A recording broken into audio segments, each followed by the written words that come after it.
Всем привет! Это я, Тарас Ахматова, это уже в качестве омбудсмена. Это мое первое видеообращение. Погодка в моем духе, моя любимая погодка. Хочу обратиться. Мы все понимаем, что ко мне и как Хакачи очень большие надежды, очень большое доверие и народная поддержка. И, понятное дело, да, есть критика в отношении работы Хакачи и его аппарата. Необходимо реформировать, реформы начаты. Поэтому, пожалуйста, мы должны обновлять, и я иду на это, уже идут 3-4 расследования служебных в аппарате. Прежние механизмы или стандарт работы не будет сохраняться, будем менять.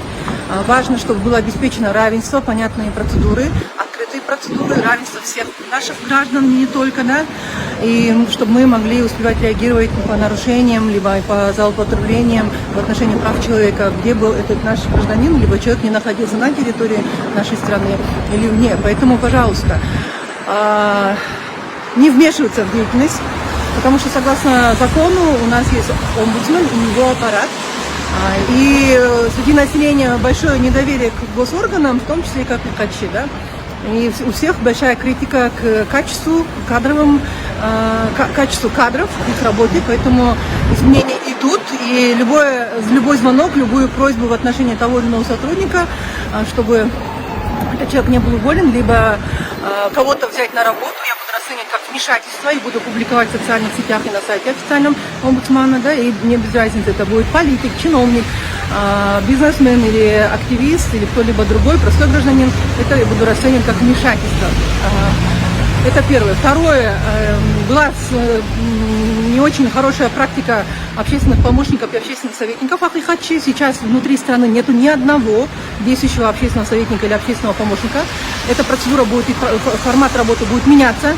Поэтому смотрите, да, если кто-то будет представляться и злоупотреблять, либо решать какие-то свои личные вопросы, пишите, говорите мне. Буквально на прошлой неделе в одной из средств массовой информации был такой звонок и была угроза. Поэтому мы по этому поводу тоже разбираемся.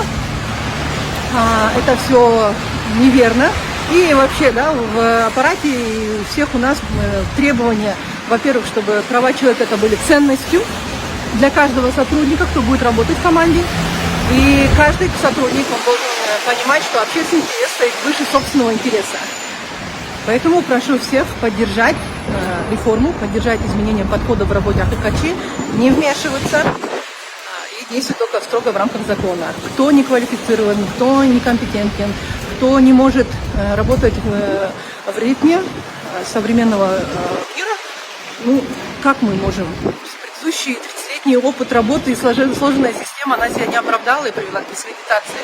Всем успехов, на связи.